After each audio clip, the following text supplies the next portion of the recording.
Kimberlyn, and today we are interviewing, and introduce yourself. I want you to introduce yourself. You don't even know the topic, so just tell them your name. My name is King Coleman. Okay, you didn't have to say the last name. Anyway. King. Okay. My name is King. Hello, my name is King. Nice to meet you. We are discussing Black masculinity and Black masculinity in music. So I imagine that this is going to be a good subject for you because are you a rapper? Music artist, I'd rather say. Okay, so you're a music artist. Okay. Yeah, I'd rather say that. So what's your stage name? King Quay. Uh-huh. Yeah, just King Quay. What's your other stage name? Or your old stage Killer name? Quay. Killer Quay. King Quay and Killer Quay, yeah. Okay, King Quay and Killer Quay. Okay, so what made you start rapping? Wow. I don't know. I got a keyboard for Christmas one day. I think I was like 4 or 5 years old. I got a keyboard for Christmas, and I started making beats on there and stuff. And then I don't know. The rapping just came along with it. Back in my day, growing up, it used to be like battle rap. Mm-hmm. So I was like, I used to watch battle rap and stuff, and then the beats I used to make on the keyboard, I just started doing music. I really didn't have a favorite rapper that made me start doing music. It was really the keyboard. It just came. Okay. Yeah. So when you was growing up, as you got older, well, back it up. You said you had a keyboard like a piano? No, like a keyboard, like a actual little. Like the ones that they be mixing and mastering? To the spot, baby. Go to the spot. Just like you, basically like a little mini piano, but it wasn't a piano. It was like an electronic keyboard. Mm-hmm. I plugged the adapter up to the wall, hooked the adapter up back to the. So can you make beats on it?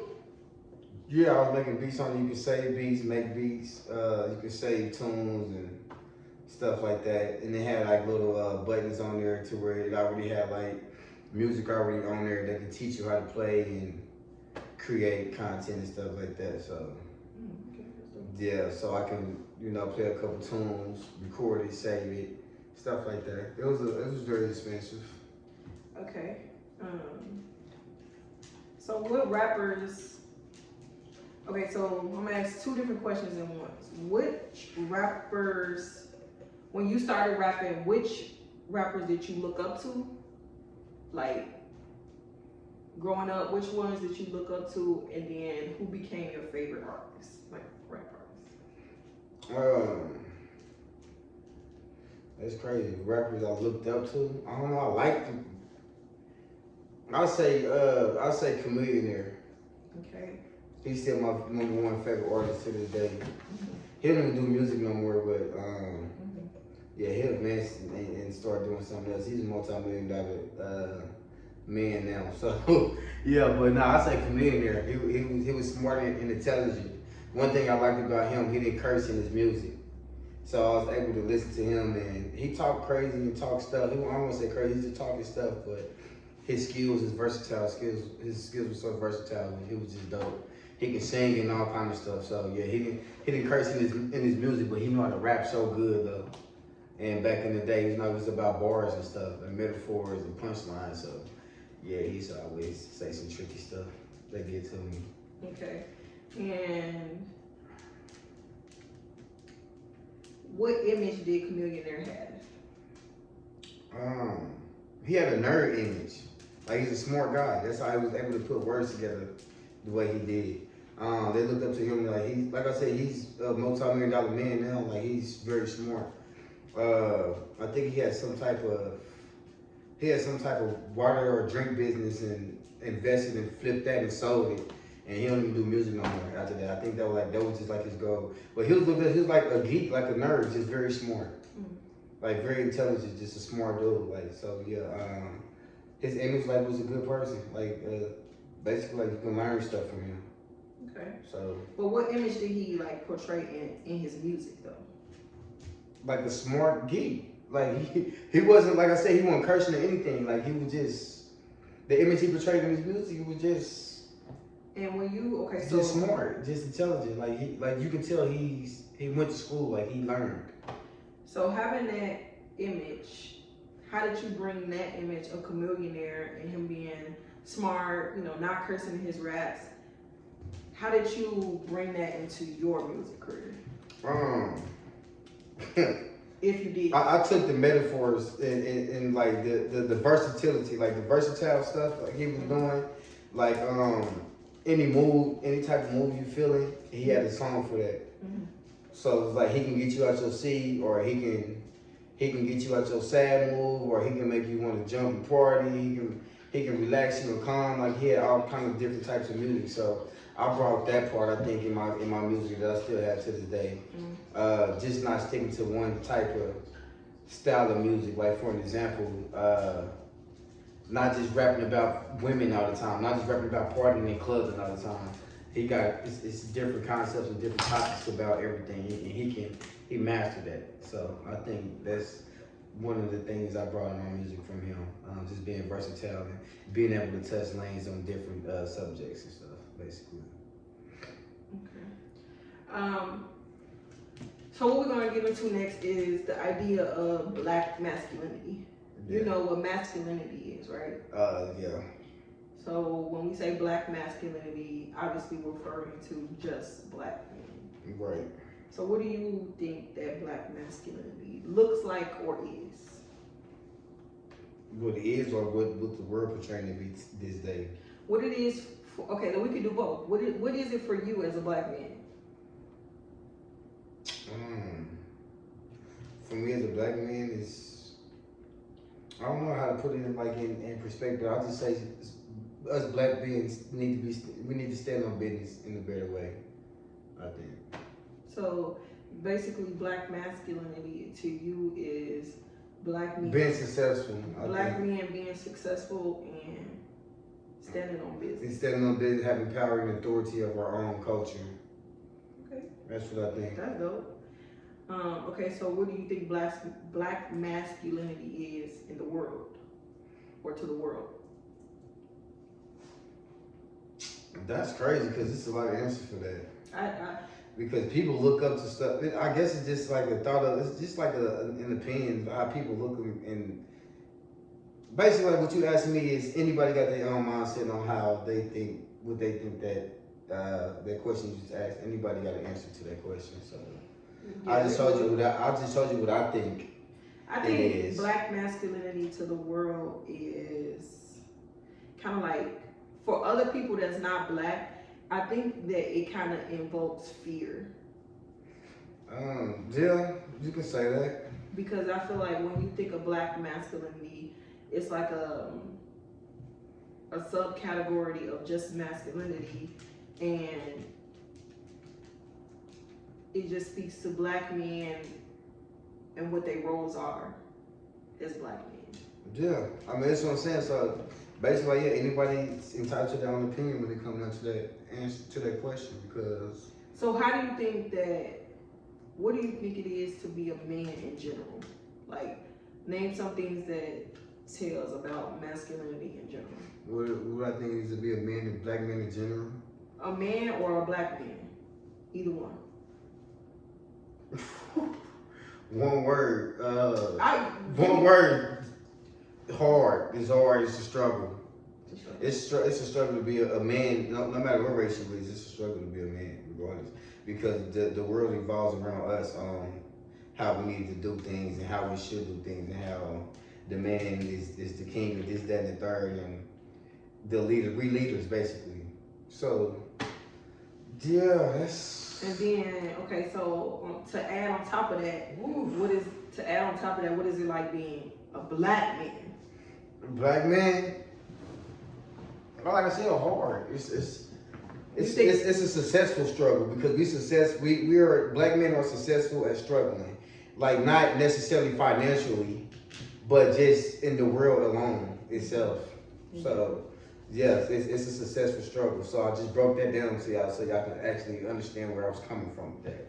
We are successful at struggling because our life is hard.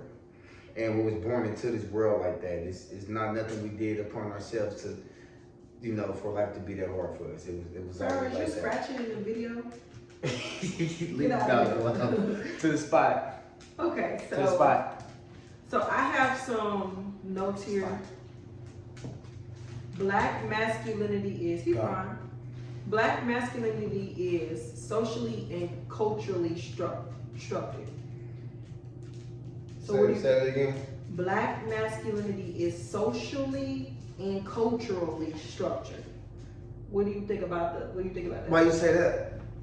These are notes that I have to go off of. Oh. What do you think what do you think? They are socially and what? Culturally. Socially. I just like low key explained Constructed. that. Okay. I just low key explained that. You want last answer? Black masculinity is not something that can be thought of as having originated somewhere or as having been created by someone. Although that black masculinity was, in a sense, born into relation to notions of white masculinity. What that's saying is, obviously, back then, black people were considered separate, not really man, half a man or whatever. Yeah. So we feel like we have to create a subcategory. Like masculinity itself was typically thought of a white man. So we created our subcategory of black masculinity.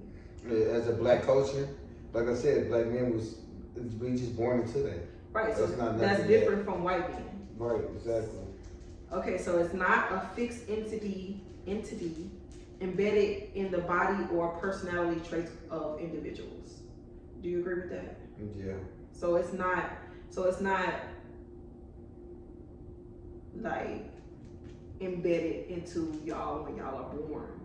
Do you think that? Do you think that do you think it's embedded into us when y'all are born, or do you think that it grows and constructs over time as you live and grow? I mean, it's in the world. You grow up with it. It's around you. It's just up to you to acknowledge. Give me a positive or negative example of a commonly accepted perception of a black man. Poverty. Poverty?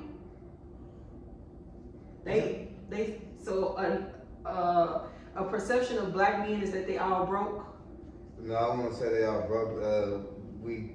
Most of us come from poverty, so we have to find a way to overcome that obstacle and become successful in some type of way somehow, or try to live like in the mid range as far as between broke or poor and wealthy. Okay.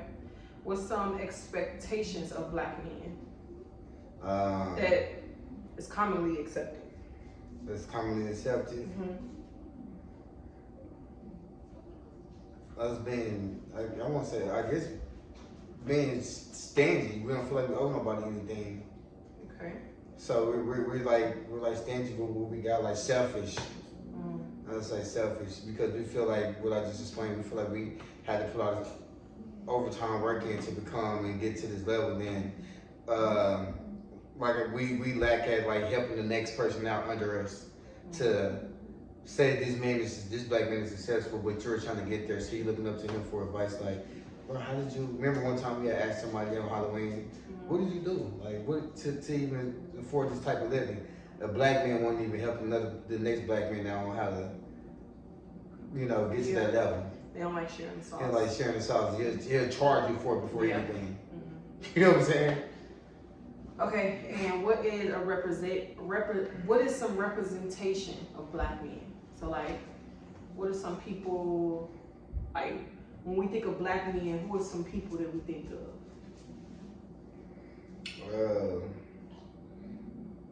I think of like, she ain't even a man, that's a woman. It's crazy to say that because you see how hard I gotta think. But one easy person you can name is Michael Jordan. Okay, we look at Michael Jordan. Why do we look at Michael Jordan? Is he a positive or negative representation of black masculinity? He's a positive as far as where you want to be, or what you can be in life from where he came from to. I mean, if you follow his story, then you kind of know like he he was nobody. He got talked down the throne. He wasn't supposed to even make it to the NBA and this, that, and the third. So for him to come and use that negativity as motivation to become who he is now in the whole world, and nationwide is popular. He's popular nationwide, worldwide. Everybody's buying his merch and his clothes and shoes, and never gets old. This man can make the same pair of shoes 20 times and people still gonna support him and buy it. And if you look up, there's a lot of people that I wouldn't necessarily say want to be like him, but they use his grind as motivation. As far as Jay-Z, Kanye West, they billionaires. Okay. So I'm gonna also throw this definition of black masculinity out is simultaneous construction and deconstruction of notions of blackness and masculinity.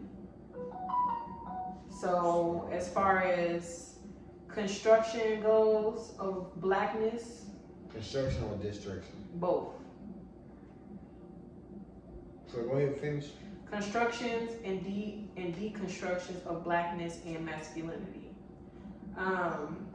So I guess it's kind of like to offset each other, because we can have deconstruction of blackness and it could offset by the construction of masculinity.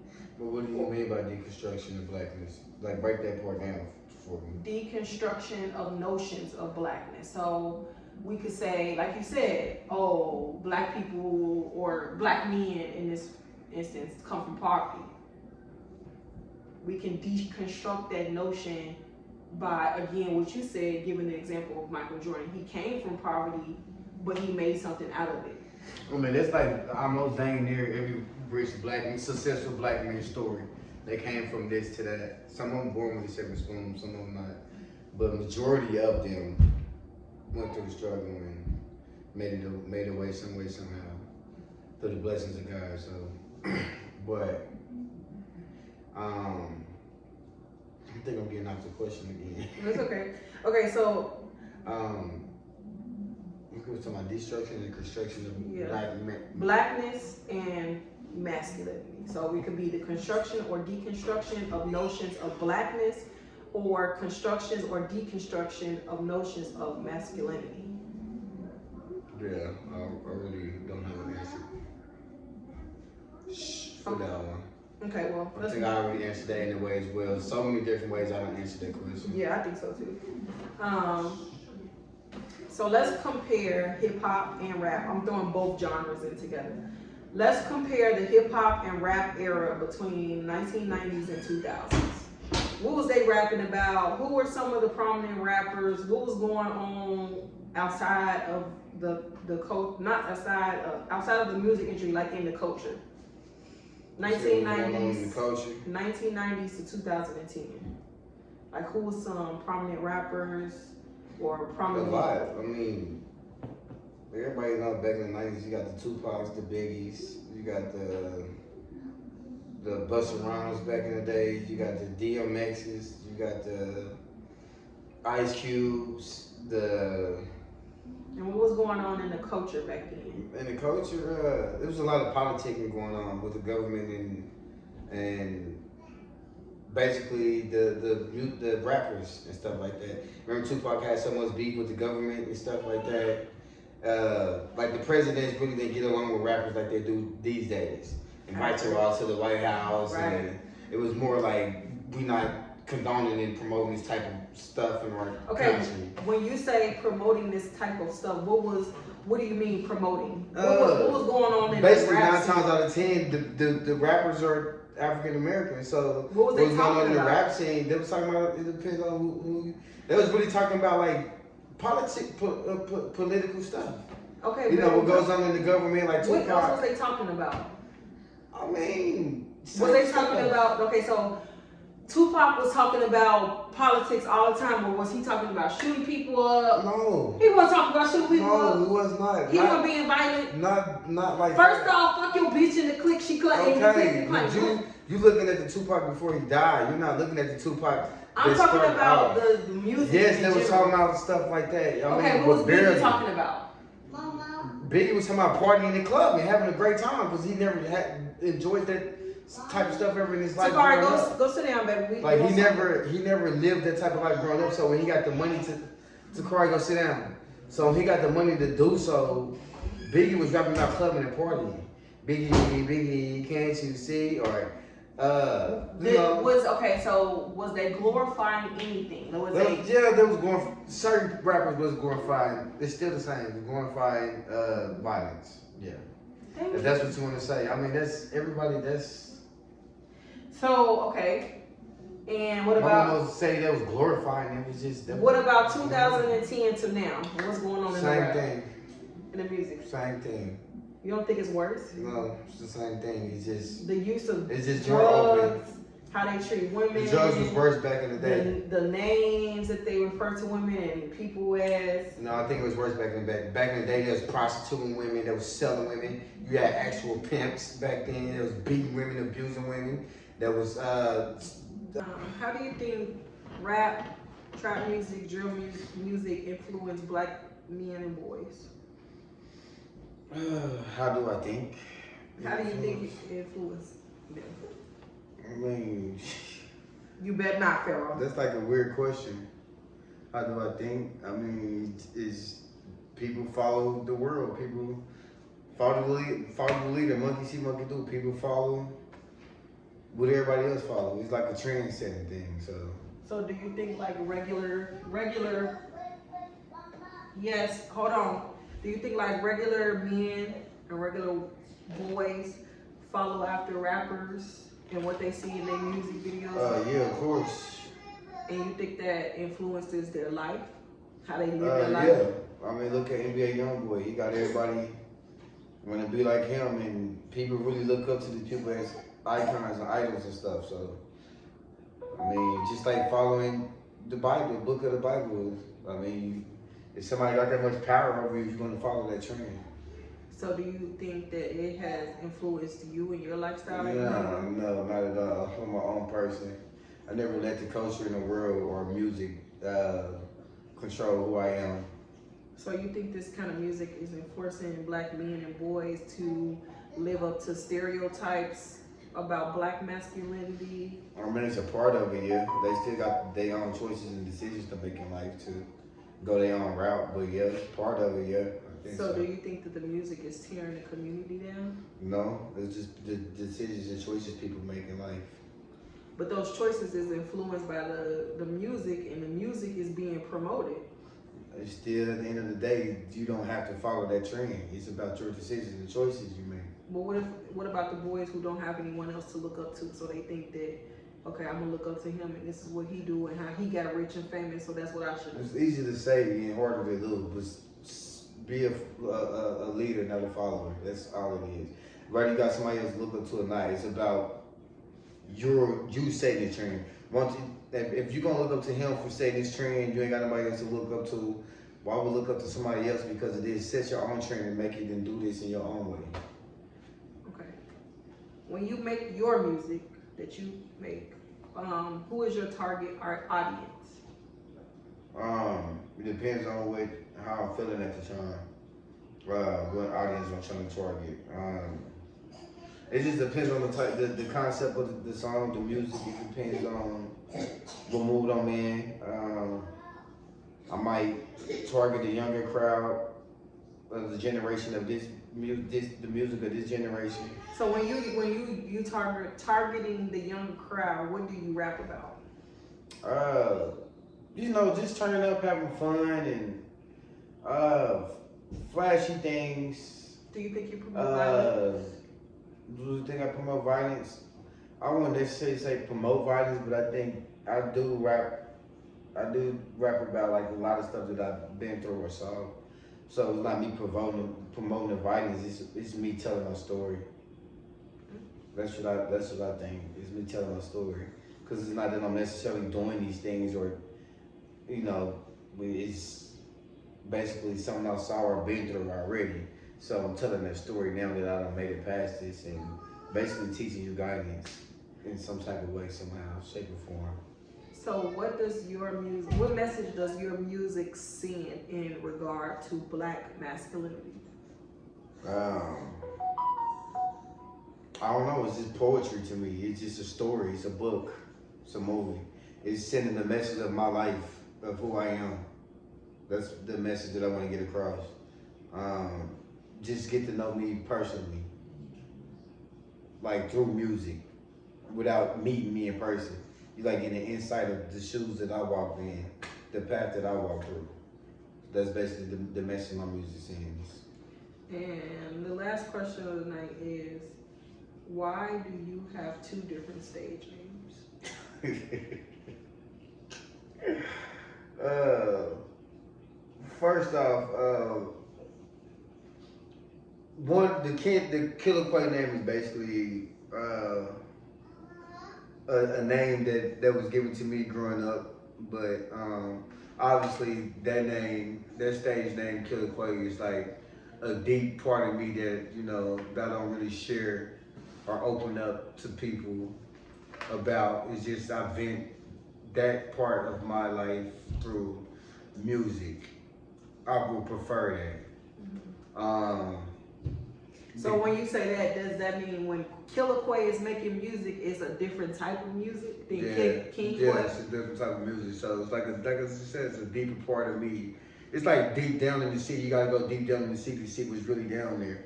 You gotta go deep down in the Killer Quay category to really see like what's to him. The King Quay is just like the new generation. We're gonna turn up. We're gonna have fun. We're gonna kick it. Type of music. The Killer Quay is like really the real flesh of who I am, basically. Thank you. I appreciate it. Thank you for having me. I hope that my ideas regarding Black masculinity and music I was able to put that together. I used him because he's a music artist, and I feel like he would have insight of the music industry that I wanted to put together. So, yeah, thank you. Yeah, you did a good job. I'm proud of you. Good answers. I mean, questions, but good answers.